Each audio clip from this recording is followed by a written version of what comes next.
इस पाठ में हम उन चीजों पर चर्चा करेंगे जिन्हें हम जीवन में आसानी से कर सकते हैं ताकि हमें तुरंत लाभ मिल सके। ये वे चीजें हैं जो बोझ को कम कर सकती हैं जबकि हम कठिन और गहरे मुद्दों से निपटते हैं। ये खुशी की यात्रा में त्वरित जीत है। इस पाठ में हम इन पर चर्चा करेंगे।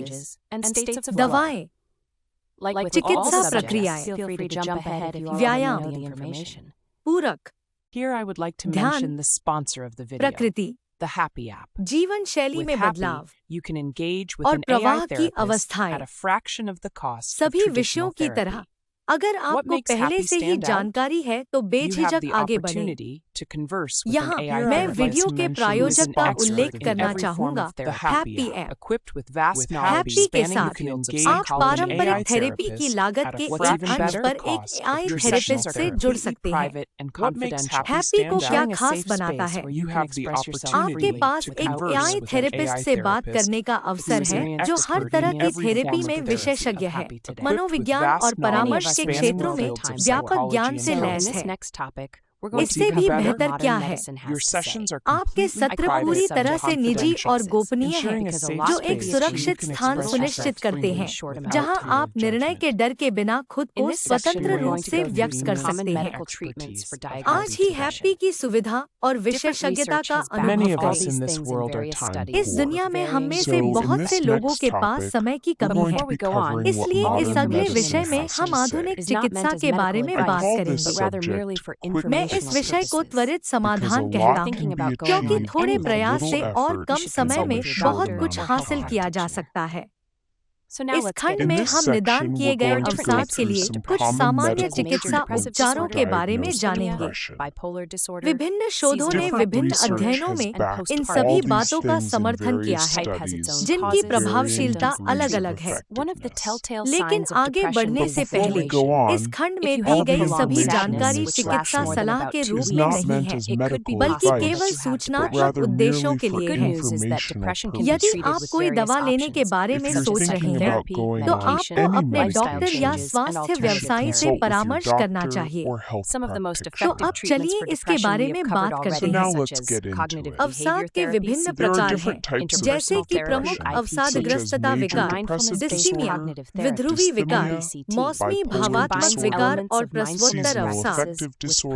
प्रत्येक प्रकार के अपने कारण, लक्षण और उपचार हैं। अवसाद के सबसे स्पष्ट संकेतों में से एक अवधि है। अगर आपको लंबे समय तक उदासी रहती है, जो लगभग 2 सप्ताह से ज्यादा समय तक रहती है, तो संभव है कि आपको डिप्रेशन हो।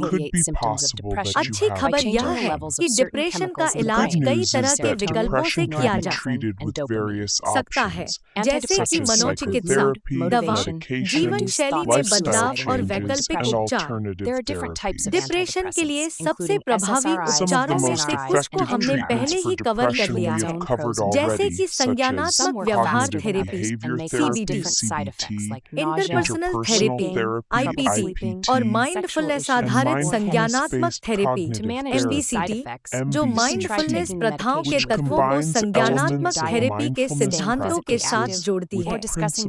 आपके लिए सबसे अच्छा उपचार कई कारकों पर निर्भर करता है, जैसे कि आपके डिप्रेशन का प्रकार और गंभीरता, आपका मेडिकल इतिहास, आपका व्यक्तित्व और आपके लक्ष्य। आपको अलग अलग उपचार आजमाने या उन्हें संयोजित करने की जरूरत हो सकती है ताकि यह पता लगाया जा सके कि आपके लिए सबसे अच्छा क्या काम करता है।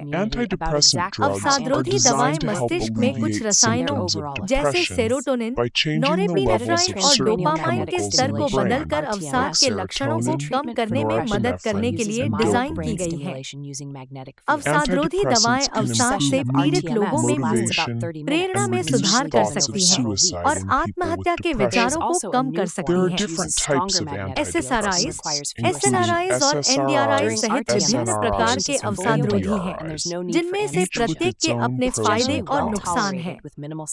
कुछ दूसरों की तुलना में तेजी से काम करते हैं और मतली, वजन बढ़ना, नींद न आना, यौन समस्याएं या सिरदर्द जैसे अलग अलग दुष्प्रभाव पैदा कर सकते हैं। To इन manage these दुष्प्रभावों को side प्रबंधित effects, करने के लिए you can try आप भोजन के taking साथ दवा medication लेने, with food, अपने आहार को adjusting your समायोजित diet, करने, शारीरिक staying रूप से physically सक्रिय रहने या active, अपने or डॉक्टर से discussing खुराक या दवा changes में in बदलाव पर dosage चर्चा or करने का प्रयास medication कर with your सकते हैं। doctor. सही Finding the right अवसादरोधी दवा ढूंढने antidepressant में may कुछ take परीक्षण some और trial त्रुटि and हो सकती error, है, as it क्योंकि यह हर varies व्यक्ति from में person to अलग-अलग होता person. है। Studies अध्ययनों से show पता that चलता है कि antidepressants अवसाद can से be पीड़ित effective लगभग for 50 about से 70% लोगों के लिए 50% अवसादरोधी दवाएं depression, प्रभावी but हो सकती हैं, combining medication लेकिन with दवा के साथ therapy थेरेपी tends का to yield संयोजन better अकेले results उपचार with की easy तुलना में treatment. बेहतर परिणाम देता है। इसके बावजूद Despite this, चिकित्सा there's समुदाय ongoing में debate इस in बात the पर medical बहस जारी है community कि about अवसादरोधी exactly दवाएं how मस्तिष्क पर किस antidepressants work in the brain प्रकार and काम their करती हैं overall और उनकी समग्र प्रभावशीलता क्या है।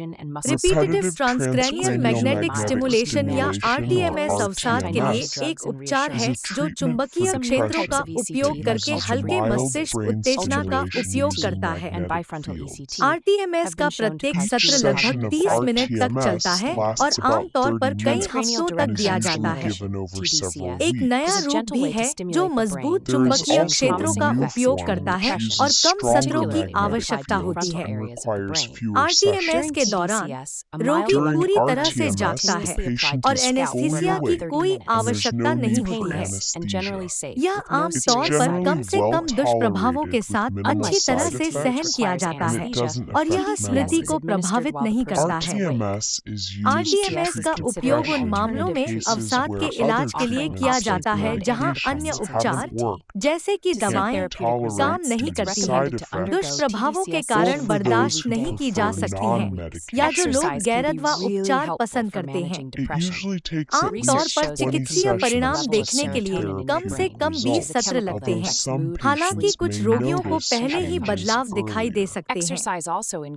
ईसीटी एक चिकित्सा प्रक्रिया है ECT जो is a मस्तिष्क medical में एक procedure छोटा that सा दौरा uses पैदा करने electric के लिए current विद्युत to धाराओं cause a का short उपयोग करती है, seizure in the जो brain, इसकी गतिविधि को बदल changes देती है its और activity, गंभीर and अवसादग्रस्तता aims और to मानसिक relieve लक्षणों को severe दूर करने का depressive लक्ष्य and रखती है। psychotic symptoms. इसे गंभीर अवसाद के लिए considered सुरक्षित safe और and प्रभावी माना effective जाता for है, severe depression, खासकर जब अन्य especially उपचार when काम other नहीं करते हैं treatments haven't या जब worked, स्थिति or जीवन के when लिए the खतरा होती situation है। is life-threatening. ईसीटी एक मनोचिकित्सक और ECT एक is एनेस्थेटिस्ट performed by द्वारा a किया जाता है psychiatrist और and an आपको प्रक्रिया से anesthetist, पहले and सूचित you सहमति must देनी give होगी। informed consent before the आमतौर पर procedure. ईसीटी के एक कोर्स में Typically, 8 a से course of 12 सत्र ECT शामिल होते हैं, involves 8 जिनमें to से 12 प्रत्येक 5 से sessions, 10 each मिनट तक lasting चलता है। 5 to 10 minutes. मुख्य दुष्प्रभाव स्मृति The main हानि है, side effect जो is memory आमतौर पर loss, कुछ हफ्तों के which बाद usually ठीक gets हो जाती better है, after a लेकिन few दुर्लभ weeks, मामलों में but can लंबे last समय तक या longer or स्थायी हो permanent सकती है। in rare cases. अन्य संभावित Other दुष्प्रभावों possible में side सिरदर्द, effects include मतली, headache, भ्रम और nausea, मांसपेशियों में दर्द confusion, शामिल and है, muscle लेकिन ये soreness. आमतौर But पर these are हल्के होते usually हैं mild और and दर्द can be निवारक, managed with मतलीरोधी painkillers, दवाओं और anti-nausea आश्वासन के drugs, साथ and प्रबंधित किए जा reassurance. सकते हैं।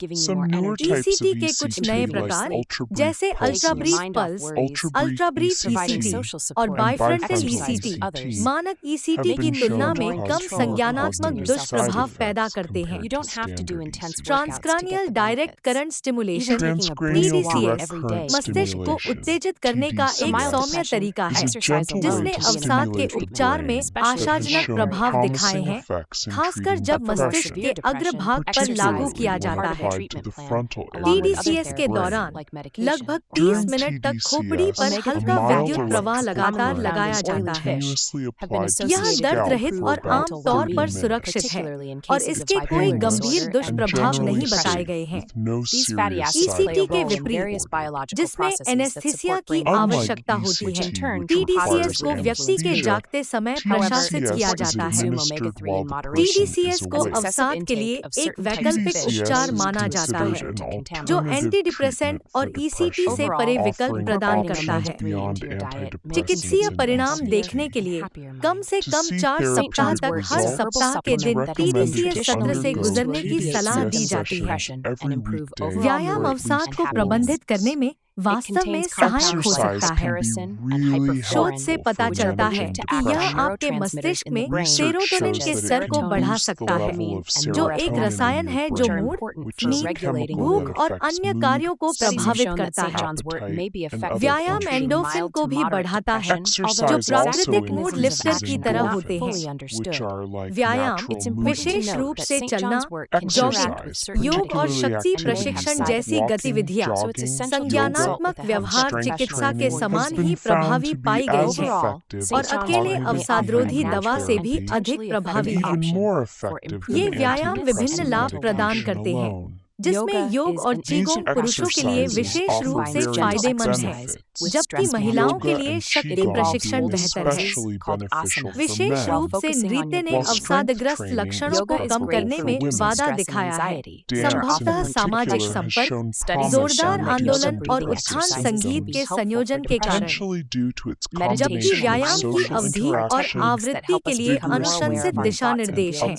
सबसे महत्वपूर्ण बात यह है कि ऐसी गतिविधि खोजें जो आपको पसंद हो और जिसे आप कर सकें।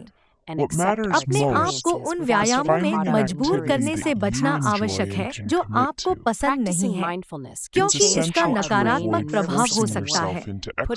इसके बजाय ऐसी गतिविधियों पर ध्यान केंद्रित करें जो उपलब्धि और आनंद की भावना लाती है, चाहे वह किसी मित्र के साथ पार्क में टहलना हो या ऑनलाइन व्यायाम वीडियो देखना हो। इसके अलावा सामाजिक समर्थन प्राप्त करना और व्यायाम के दौरान सक्षम और मूल्यवान महसूस करना प्रेरणा और मानसिक स्वास्थ्य लाभों को काफी हद तक बढ़ा सकता है। नियमित व्यायाम अवसाद से निपटने में मदद कर सकता है, आपको अधिक ऊर्जा देता है, आपकी नींद में सुधार करता है, चिंताओं से आपका ध्यान हटाता है। यदि आप दूसरों के साथ व्यायाम करते हैं तो सामाजिक समर्थन प्रदान करता है, आपको अधिक नियंत्रण में महसूस कराता है और आपके आत्मसम्मान को बढ़ाता है। लाभ प्राप्त करने के लिए आपको तीव्र कसरत करने की आवश्यकता नहीं है, यहाँ तक कि हर दिन तेज चलना भी फर्क ला सकता है।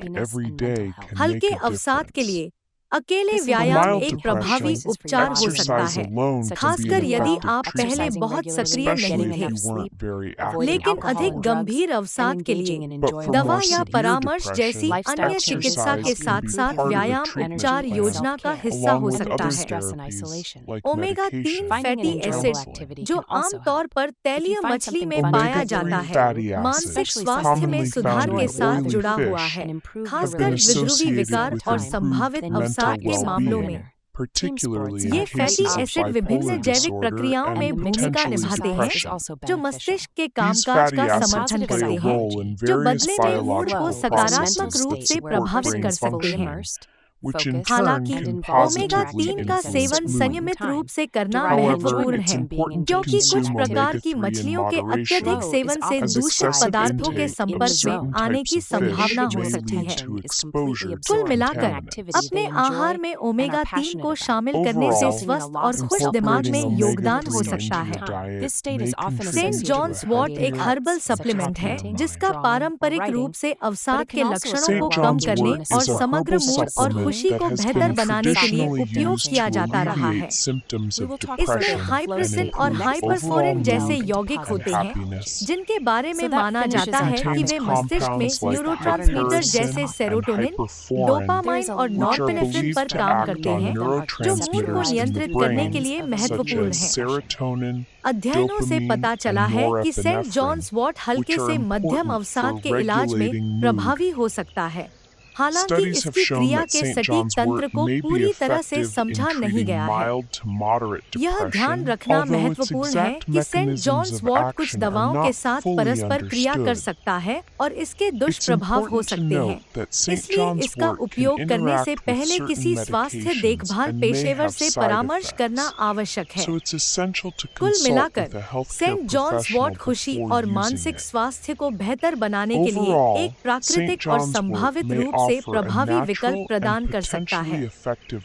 योग भारत की एक प्राचीन प्रथा है जो तनाव प्रबंधन के साथ हल्के व्यायाम को जोड़ती है। इसमें अपनी सांसों पर ध्यान केंद्रित करते हुए आसन नामक मुद्राओं को धारण करना शामिल है। योग तनाव और चिंता को कम करने के लिए बहुत अच्छा है, जो अक्सर अवसाद से जुड़े होते हैं। अध्ययनों से पता चला है कि योग श्वास अभ्यास अवसाद के लिए सहायक हो सकते हैं। ध्यान और माइंडफुलनेस ऐसी तकनीकें हैं जो हमें अपने विचारों और भावनाओं के बारे में बिना किसी निर्णय के अधिक जागरूक होने में मदद करती है। बौद्ध ध्यान से अनुकूलित माइंडफुलनेस हमें वर्तमान क्षण में जीना और अतीत या भविष्य की चिंताओं में फंसे बिना अपने अनुभवों को स्वीकार करना सिखाती है। माइंडफुलनेस का अभ्यास करने से हमारा मस्तिष्क और तंत्रिका तंत्र कैसे काम करता है यह बदल सकता है, जिससे हम आराम और उपचार की स्थिति में आ सकते हैं। यह अवसाद को वापस आने से रोकने और मूड विनियमन में मदद करने के लिए उपयोगी साबित हुआ है। यदि आप माइंडफुलनेस करने के तरीके के बारे में सीखना चाहते हैं, तो YouTube पर ढेरों मुफ्त वीडियो के अलावा आपको हैप्पी ऐप डाउनलोड करने के लिए प्रोत्साहित किया जाता है, जिसमें चरण दर चरण मार्गदर्शिकाएं शामिल हैं। प्रकृति में समय बिताना और खुद को धूप में रखना दोनों ही मूड और समग्र खुशी में सुधार से जुड़े हैं। प्रकृति एक शांत वातावरण प्रदान करती है जो विश्राम, तनाव में कमी और प्राकृतिक दुनिया से जुड़ाव की भावना प्रदान करती है। ये सभी सकारात्मक मानसिक स्थिति में योगदान कर सकते हैं। इसके अतिरिक्त सूर्य के प्रकाश के संपर्क में आने से शरीर को विटामिन डी का उत्पादन करने में मदद मिलती है, जो मूड को नियंत्रित करने और अवसाद की भावनाओं को दूर करने में भूमिका निभाता है। सूर्य के प्रकाश के संपर्क में आने से शरीर की आंतरिक घड़ी को विनियमित करने में भी मदद मिलती है, जिससे बेहतर नींद पैटर्न और समग्र कल्याण को बढ़ावा मिलता है। कुल मिलाकर प्रकृति में समय बिताना और सूर्य के प्रकाश के संपर्क में आना किसी की दिनचर्या में खुशी और मानसिक स्वास्थ्य को बढ़ाने के लिए फायदेमंद हो सकता है। इसमें आपके शरीर और दिमाग के लिए स्वस्थ विकल्प चुनना शामिल है, जैसे कि अच्छा खाना, नियमित रूप से व्यायाम करना, पर्याप्त नींद लेना, शराब और नशीली दवाओं से बचना और मजेदार गतिविधियों में शामिल होना। जीवन शैली में बदलाव आपके मूड, ऊर्जा और आत्म देखभाल को बेहतर बनाने और तनाव और अकेलेपन को कम करने में आपकी मदद कर सकते हैं। कोई मजेदार गतिविधि ढूंढना भी मददगार हो सकता है। अगर आपको नियमित रूप से करने के लिए कुछ मजेदार लगता है, खासकर ऐसा कुछ जिसका आप दूसरे लोगों के साथ आनंद ले सकें और साथ ही अपने रिश्तों को बेहतर बना सकें, तो आप विजेता हैं। उदाहरण के लिए, टीम स्पोर्ट्स एक बढ़िया विकल्प है और व्यायाम का मिश्रण भी फायदेमंद है। सकारात्मक मनोविज्ञान में प्रवाह की अवस्था एक मानसिक अवस्था है, जहां व्यक्ति किसी निश्चित समय पर अपनी गतिविधियों में पूरी तरह से डूबा हुआ, केंद्रित और शामिल होता है और उस गतिविधि में लगे रहने से आनंद प्राप्त करता है। प्रवाह को अक्सर जोन में होने के रूप में वर्णित किया जाता है, जहां व्यक्ति का ध्यान पूरी तरह से उस गतिविधि में लीन होता है जिसका वे आनंद लेते हैं और जिसके बारे में वे भावुक होते हैं, जिसके परिणामस्वरूप आत्मचेतना का नुकसान होता है और समय का विरूपण होता है। यह अवस्था अक्सर रचनात्मक कलाओं जैसे पेंटिंग, ड्राइंग या लेखन से जुड़ी होती है, लेकिन यह स्कीइंग, टेनिस, सॉकर, नृत्य या दौड़ जैसे किसी खेल में शामिल होने के दौरान भी हो सकती है। हम अगले पाठ में प्रवाह अवस्था के बारे में और बात करेंगे, जहां हम सकारात्मक मनोविज्ञान पर चर्चा करेंगे। तो आधुनिक चिकित्सा द्वारा दिए जाने वाले त्वरित समाधानों पर हमारा विषय समाप्त होता है। चुनने के लिए बहुत सारे विकल्प हैं और उनमें से कई अवसाद को कम करने के लेंस के माध्यम से अवधारणाबद्ध हैं। अंत में, हालांकि यह कोर्स आपके लिए मुफ्त है, लेकिन इसे आप तक पहुंचाना मुफ्त नहीं था। अगर मैंने आपकी मदद की है तो मैं बस इतना ही कहूँगा कि आप मेरे पेट्रियन अकाउंट में एक छोटा सा दान देकर या Amazon पर मेरी खुशी की पुस्तिका लेकर मेरा समर्थन करने के बारे में सोचें। लिंक विवरण में है। आपकी मदद से मैं इन कोर्स को बनाना जारी रख सकता हूँ, दूसरों तक पहुँच सकता हूँ और हर भाषा में खुशी फैला सकता हूँ।